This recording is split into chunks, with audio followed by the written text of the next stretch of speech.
Hoy día el tema que nos convoca el tema de la resurrección de Jesús, ¿ya? Y más que nada, la existencia de Jesús. Les voy a hacer una pregunta para hacerlos pensar un poquito y es, ¿cómo podemos nosotros validar si Mm. hay un hecho, ¿cierto? Si un hecho es verdad o no. ¿Cómo cree usted poder validar si alguien viene y le cuenta una historia? No sé, pues yo tenía un amigo que le contó a la señora que se lo habían raptado los marcianos. Y la señora le creyó, yo no sé cómo, pero sin embargo le creyó. Hay Entonces, varios que tienen ese cuento. sí, pues hay varios que han contado esa historia, pero algunos no se las creen. Entonces, ¿cómo valida usted las historias? ¿Cómo valida usted si una historia es verdadera o es mentira? ¿Se ha puesto a pensar eso, no? ¿Mm? ¿Lo ha pensado, no? Sí, sí. Bueno, bien. Para validar las historias, si son verdaderas o son falsas, hubo un estudioso en la Universidad de Harvard en Estados Unidos que creó una metodología para poder validar si las historias son verdaderas o si las historias son falsas. Y eso tiene mucho que ver porque hoy día se aplica en muchos de los juzgados, ¿ya? Donde podemos decir nosotros queremos saber la verdad de las cosas y estos métodos generalmente lo usan los jueces, ¿ya? Algunos dicen por ahí, no sé, por la evidencia, ¿ya? Otros dicen, no sé, es que depende de quién me lo cuente, si le creo o no le creo. Entonces, sin duda que estos métodos establecidos nos ayudan a descubrir si algún hecho fue verdad o fue mentira, ¿ya? Aunque, aunque a veces si yo no tengo pruebas de algo y pasó un hecho, imaginemos que no tenemos pruebas, no significa que el hecho no haya sucedido, ¿ya? Bueno, este no es el caso, porque en el caso ahora de Jesús, sí hay muchas cosas, hay muchas evidencias, ¿ya? Según estos científicos, ¿ya? Este método científico, existen dos formas de Mira, descubrir, en la dos reunión y formas de se me descubrir no sé qué si pasó. hay algo que es verdad o que es mentira. Hola, hola. ¿Ya? Y existe el método empírico y el método jurídico. ¿Y en qué consisten estos dos métodos? Bueno, el método empírico viene siendo como para ustedes o para todos nosotros el método científico. Es decir, si yo hoy día tomo un vaso con agua, ¿cierto? Le doy vuelta, el agua se cae por el tema de la gravedad. Entonces, eso yo lo puedo probar en casi todos los lugares del mundo, ¿cierto? Yo doy vuelta el vaso con agua y lo puedo probar 100 veces y las 100 veces el agua va a caer, digamos, a tierra y eso es un método científico, ¿ya? Es un método empírico, así se llama, empírico. Entonces, yo puedo probar si algo es verdad, claro, lo puedo probar porque científicamente puedo probarlo porque se repite todas las veces. Pero un hecho histórico, no puedo probarlo de esa forma. ¿Por qué? Porque un hecho histórico no se repite, se pasó una sola vez y no se repite nuevamente. Yo no puedo ir al pasado y poder repetir allí lo que sucedió, ¿cierto? A pesar de que hoy en día existe tecnología que permite grabar algunos eventos, grabar algunas cosas, pero sin duda, claro, podemos repetir la imagen, pero aún así no voy a tener el 100% de lo que sucedió, ¿ya? Porque también recuerden que hoy en día con toda la inteligencia artificial, con todas las cosas que existen, nosotros podríamos hacer videos que pueden ser falsos, donde la gente puede decir, ah, mira eso, mira lo que salió, mira lo que apareció. Y sin duda que hoy en día nos pueden engañar de cualquier forma. ¿Ok? Entonces, para esto existe un método, para todo lo que es histórico, para todas las historias, existe un método jurídico. Entonces, cuando una persona llegue tarde a la casa y quiera darle una explicación a usted, aplíquele el método jurídico y usted va a saber si es verdad o no es verdad. ¿En qué consiste el método jurídico? ¿Ya? Vamos a decir en qué consiste el método jurídico. A mí me han puesto hasta la corriente aquí en la casa, pero bueno, que esa es otra historia, ¿cierto? Dice, el método jurídico, dice, se usa en los juicios, dice, y por eso se llama así. Consiste en reunir todas las pruebas posibles del hecho cuya realidad o falsedad se pretende demostrar. O sea, se puede demostrar un hecho que sea verdadero o si es falso, ¿ya?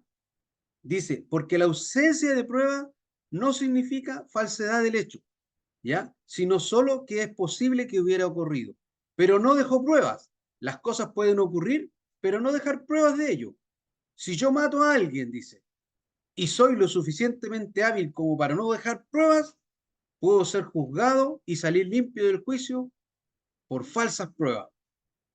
Esto lo sabe cualquier delincuente común, ¿ya? Y en cualquiera, ¿en qué consisten estas pruebas? Esto es lo que vamos a llegar nosotros a ver, ¿ya? Existen las pruebas, ¿cierto? Que son las pruebas de testimonios, ¿ya?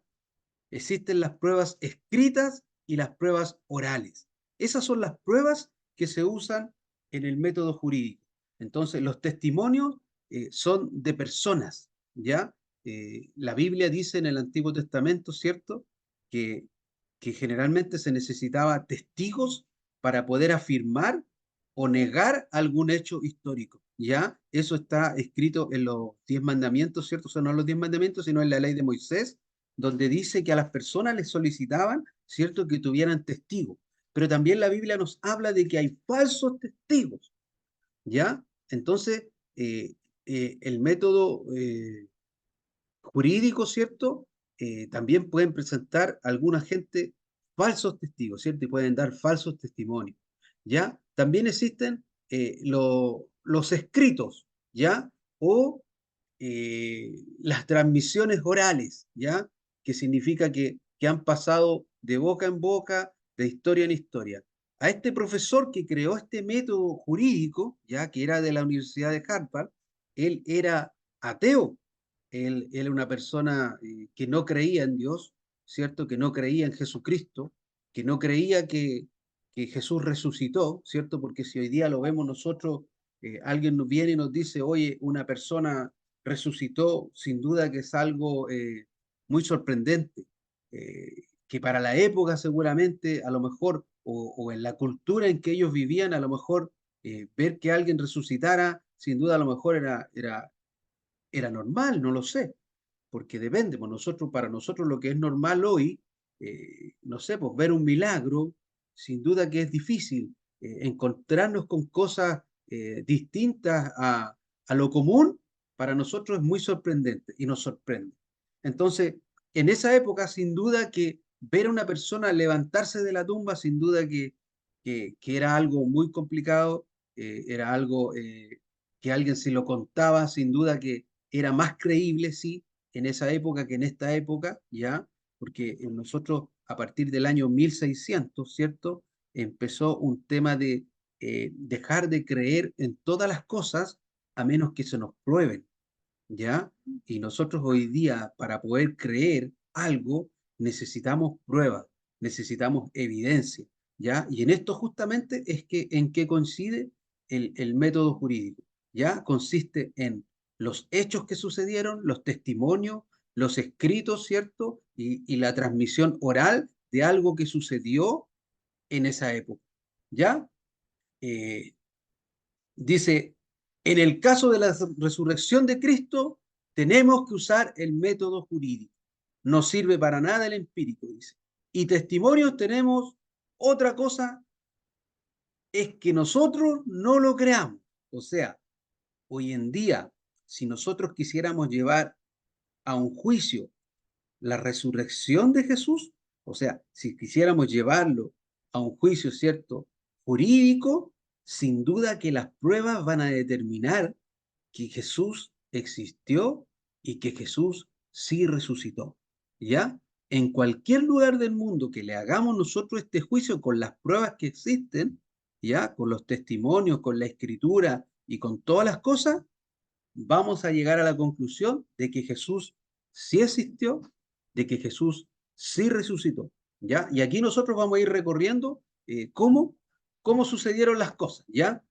Le voy a comentar antes de seguir El nombre de la persona, ¿cierto?, que creó este método, ¿cierto?, se llamaba Simon Griffith, ¿ya? Simon Griffith era un profesor de la Universidad de Harvard y uno de sus alumnos, ya que él inventó este método jurídico para poder descubrir si algo es real o es inventado o es un cuento, él le dijo, ¿podríamos probar si Jesús resucitó? Y él aceptó este reto y empezó a tratar él con su mente de, digamos, de no creyente, a tratar de validar esto. Y cuando él empieza a encontrar las pruebas, él hace los siguientes comentarios y él dice que no existe ningún hecho histórico que contenga tanta evidencia de que sucedió. Y más encima, este tipo, este profesor de Harvard, se convirtió a Cristo después de poder comprobar que Jesús sí resucitó con todas las pruebas que ellos tenían. ¿Ya? Él era un agnóstico, él no creía absolutamente en nada, ¿ya? Y él valoró la evidencia histórica, ¿cierto? De hecho, él escribió un libro que se llama Un examen de testimonio de los cuatro evangelios, así se llama el libro que él escribió, ¿ya? Ningún evento histórico se puede repetir. Y voy a empezar ahora a explicar un poquito cómo podemos nosotros determinar que Jesús sí resucitó, que Jesús sí existió. Y aquí vamos a explicar los métodos que él ocupó, ¿ya? Y dice así, ¿cuáles son las pruebas que me dicen a mí que esto existió? Bueno, como pruebas nosotros de que este evento existió, es que la tradición, es decir, hoy en día, nosotros podemos todavía escuchar el Evangelio. Todavía podemos, digamos, ha sido transmitido de generaciones en generaciones. De hecho, uno de los primeros libros que se imprime cuando se inventó la imprenta fue la Biblia. ¿Ya? Eh, Esta es una de las pruebas, digamos, que tenemos nosotros de que este evento sucedió. Entonces, lo primero que tenemos como evento que esto sucedió y como escrito, digamos, son los evangelios. También están las cartas paulinas, que vienen siendo el libro de los Hechos, ¿cierto? Pablo le escribió a muchas iglesias y escribió varias cartas y en esas cartas él especifica, digamos, lo que sucedió con Jesús, ¿ya? Eh, Evidencia escrita. Evidencia escrita, como decía, tenemos los testimonios, ¿cierto?, de las cartas que están escritas y además tenemos testimonios de otras personas, personas que no fueron cristianos, personas que pertenecían a la época, como Tácito, ¿ya? Tácito era un periodista de los romanos, ¿ya? Tácito fue una persona no creyente, una persona que no era cristiano, que pertenecía él a los romanos y él escribía el periódico de esa época, ¿ya? El periódico de la época de los romanos. Y él escribe en uno de sus periódicos que Jesús existió. Más encima, en el periódico él escribe que fue ejecutado por Poncio Pilato, ¿ya? Y dice que en el tiempo de Nerón, como en el año 65, la fe cristiana se había extendido a través del Mediterráneo, desde Judea hasta Roma. Además, había hecho con tal fuerza que el emperador romano sintió que tenía que lidiar con eso. ¿Ya? Y todos saben lo que pasó ahí con Nerón, que es cierto que mandó a quemar a los cristianos y eso quedó escrito como un hecho histórico, ¿ya? Ahí tenemos una de las pruebas más grandes. Aquí tenemos una persona que no es cristiana, que pertenece al Imperio Romano, ¿ya? Y que está escribiendo de que Nerón se hizo cargo de este movimiento de la época que estaba ocurriendo, ¿cierto? Y que se estaba propagando, ¿cierto? Por todos los lugares, ¿ya? ¿Qué más escribió? Dice, dice Tácito también y escribe que, eh, dice, está diciendo estas cosas como un testigo hostil. Sabemos esto porque la etiqueta, el movimiento que Jesús comenzó con una superstición malvada, dice, se opone, pero no niega su historicidad. O sea, él escribe en contra de Jesús, como que este es un movimiento malvado que se levantó, pero sin embargo, él no está negando, al decir eso, que Jesús sí existió y sí sucedieron estos hechos en esa época. Otro de los escritores es Josefo. Josefo era un escritor judío, que era un historiador y él escribe la historia de los judíos, ¿ya? Y él, esta historia de los judíos se la escribe, ¿sabe a quién? A los romanos, ¿ya? La historia de los judíos desde su inicio hasta su tiempo, ¿ya? Al hacerlo también dice, cubrió el tiempo, dice, y la carrera de Jesús con estas palabras. Mire lo que escribe José, que no tenían nada que ver con Jesús estas personas. Dice, en este momento había un hombre sabio, Jesús, bueno y virtuoso, y muchas personas de entre los judíos y las otras naciones se convirtieron en sus discípulos. Pilato lo condenó a ser crucificado y a morir, y aquellos que se habían convertido en sus discípulos no abandonaron su discipulado, informaron que se les había aparecido 3 días después de su crucifixión y que estaba vivo. Miren, eso lo escribe José, que también no tiene nada que ver con los cristianos, no tiene nada que ver con ellos, ¿ya? Y eso lo escribe más o menos en el año 90 después de Cristo. Con esto, aquí también tenemos más evidencia de que el evento, digamos, de la crucifixión de Jesús, de la vida de Jesús y de la resurrección de Jesús está estipulado incluso por otras personas. ¿Ya? ¿Qué es lo que confirma Josefo finalmente? Que Jesús sí existió, que era un maestro religioso y que sus discípulos proclamaban públicamente la resurrección de Jesús entre los muertos. Así que parece que de estos destellos en el pasado, que la muerte de Jesús fue un evento bien conocido. Además, sus discípulos estaban forzando públicamente la contención de su resurrección en el mundo greco-romano. Greco-romano significa griego y además romano. El mundo social de esa época era Grecia y Roma. ¿Ok? Bien, ¿qué más podemos decir? ¿Qué otros testigos tenemos nosotros? Otros testigos y evidencia que está en la palabra de Dios, tenemos a los discípulos de Jesús. ¿Qué podemos decir de los discípulos de Jesús? Que cuando crucifican a Jesús, los discípulos de Jesús se escondieron. Incluso la Biblia habla de que Pedro lo negó 3 veces, ¿cierto? Antes de que cante el gallo. Y los discípulos estaban escondidos, ninguno quería salir, ninguno quería aparecer. Y dice la Biblia dice que cuando Jesús resucita, las primeras que fueron a la tumba fueron mujeres. Miren lo que sucede.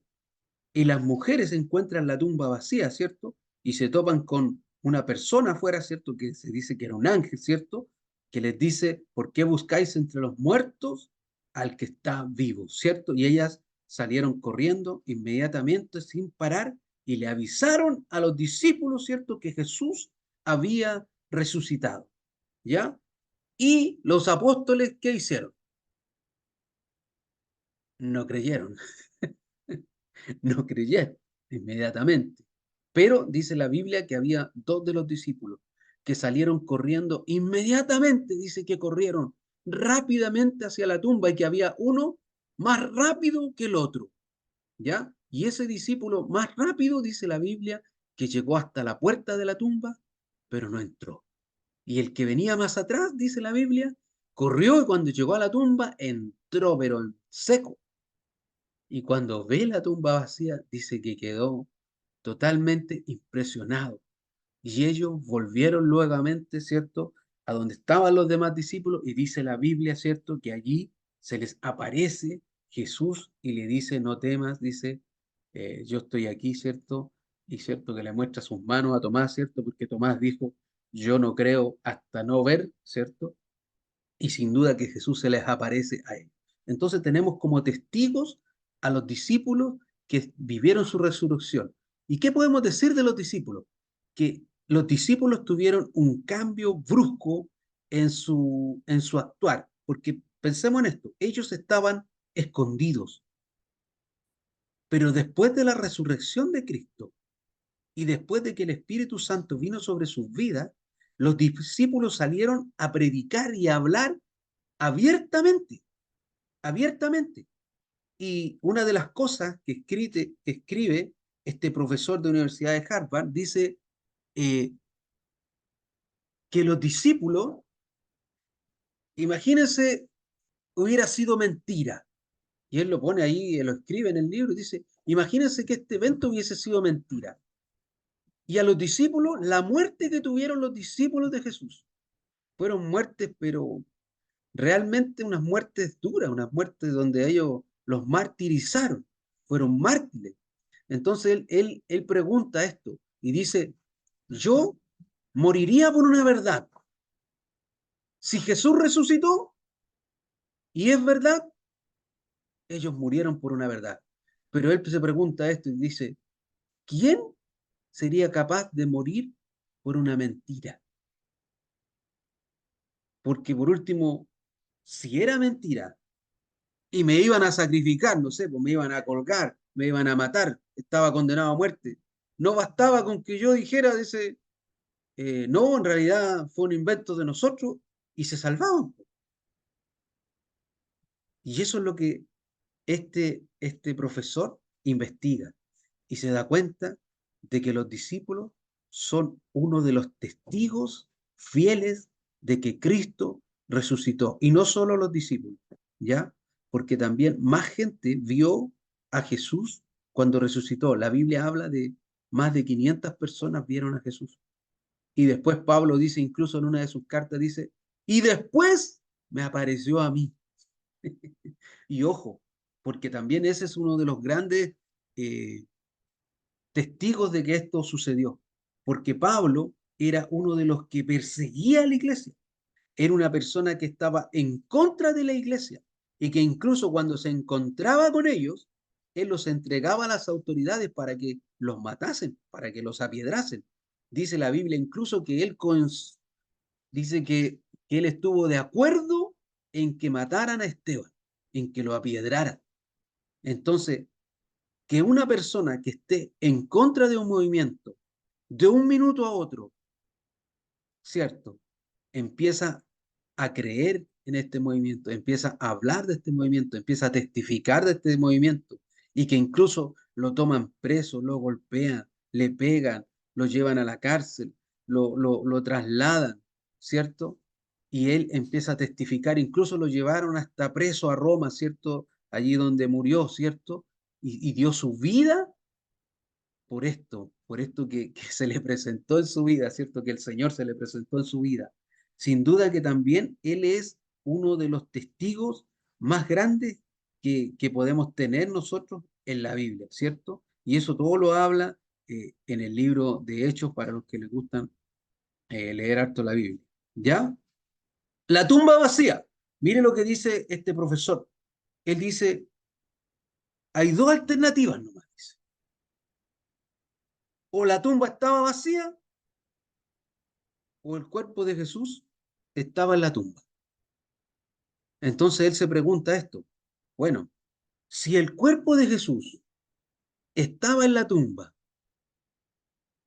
chuta, cuando todos empezaron a decir que Jesús resucitó, bastaba que los romanos o los mismos que estaban ahí cuidando la tumba, los fariseos, mostraran el cuerpo de Jesús y todo esto se acababa.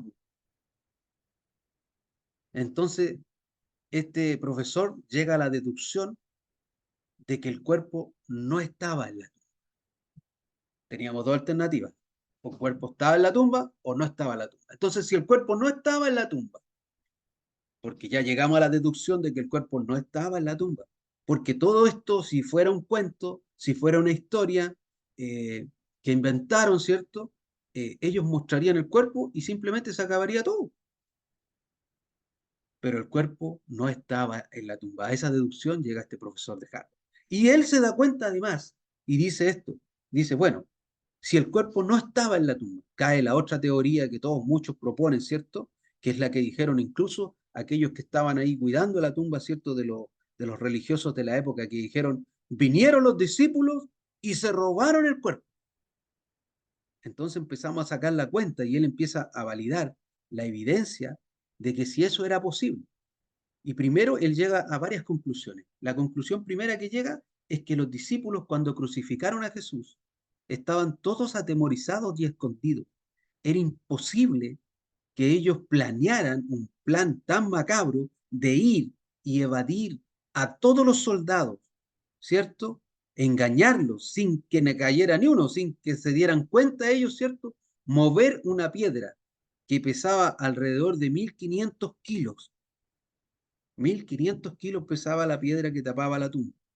Mover esa piedra y después todavía más encima, tomar el cuerpo de Jesús que estaba totalmente embalsamado, ¿cierto? Que en puro, ellos sacan la cuenta más o menos cuánto pesa embalsamar en crema, cinta, ¿cierto? Los géneros, todas las cosas que le ponen ahí para poder embalsamarlo, ¿cierto? Eh, Eran más aproximadamente 40 kilos en cremas, especies, ¿cierto? Y todas las ropas que le ponían ahí encima a las telas, ¿ya? Eso más o menos tienen que saber que era lo que históricamente se ocupaba para poder embalsamar un cuerpo. Entonces, aparte de eso, los discípulos tenían que llevarse ese cuerpo, ¿cierto? Embalsamado, sin dejar ninguna evidencia y llevárselo de ese lugar. Y más encima, dejar un testigo, ¿cierto? Que al otro día, ¿cierto? El tercer día, se encontrara con las mujeres y le dijera que Jesús no estaba ahí, Jesús había resucitado. Imagínense dejar a uno ahí, o sea, y los romanos no lo vieron,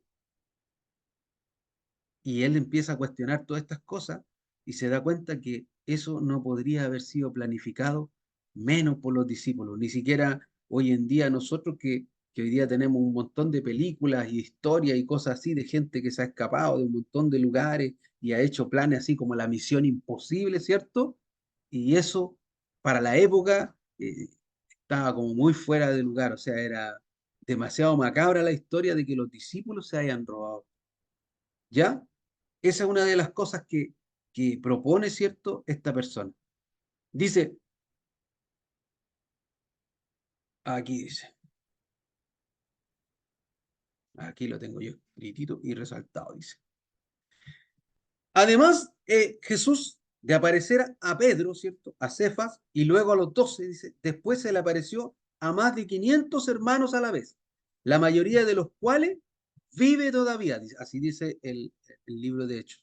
Aunque algunos han muerto, luego se apareció a Jacobo, más tarde a todos los apóstoles, y por último, como a uno nacido fuera de tiempo, se me apareció también a mí. Eso es lo que escribe Pablo, ¿ya? Bueno, de ahí empieza él a hablar de la resurrección de los muertos, de lo que promovía, ¿cierto?, Jesús. Y lo otro es que además este hombre empieza a encontrar evidencia que, ojo, la evidencia, todas las evidencias que hasta el momento le he dado son evidencias desde la muerte de Jesús hacia adelante. Pero aquí este hombre, este estudioso, este profesor, descubre evidencia hacia atrás. Y la evidencia hacia atrás finalmente es la misma Biblia, ¿cierto?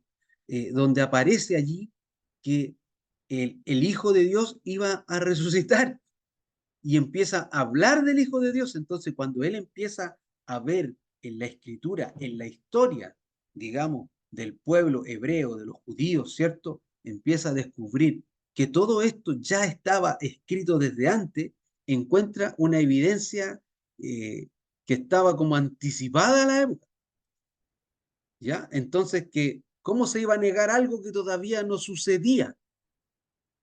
¿Ya? Y que cuando sucedió, empezaron a negarlo. Entonces, eso era como contradictorio, ¿ya? ¿Qué más dijo este profesor? ¿Ya? Aquí dice. El precio personal pagado por los discípulos. Como eso ya lo había comentado yo, ¿cierto? Ellos pagaron un precio de dar su vida, ¿cierto?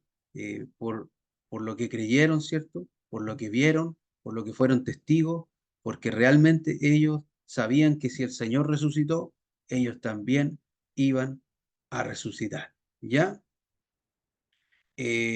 Otra de las cosas que habla, dice aquí, la transformación, ya lo hablé, la transformación, la experiencia, ya. La experiencia cristiana a lo largo de los siglos. Entonces, ¿qué otros testimonios tenemos nosotros de que Jesús resucitó? Yo creo que el mejor testimonio que nosotros tenemos hoy somos nosotros. Somos nosotros. ¿Por qué nosotros?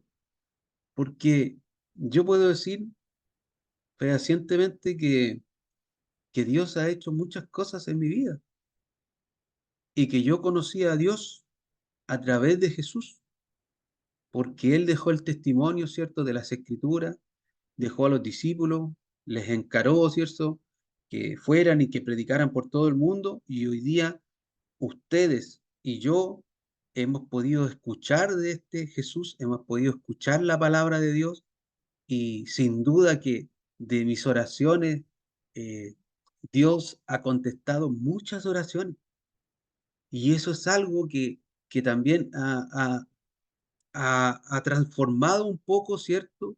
Mi manera de pensar, mi manera de ver las cosas, mi manera de hacer las cosas, y ha producido cambios en mi vida, ¿ya? Las cosas que Dios ha hecho, las cosas que yo he aprendido de Dios, sin duda que han ido transformando mi vida, han ido repercutiendo en quién soy yo hoy. Y si yo miro hacia atrás, cuando no conocía al Señor, cuando no sabía mucho de Dios, sin duda que para mí la vida no tenía sentido, pero hoy día la vida tiene sentido. Gracias a la palabra de Dios, gracias al testimonio, gracias a que Jesús resucitó. Si Jesús no hubiese resucitado, sin duda que a lo mejor hubiese sido, hubiese pasado como una historia más, como una época más y ya todo el mundo la hubiese olvidado.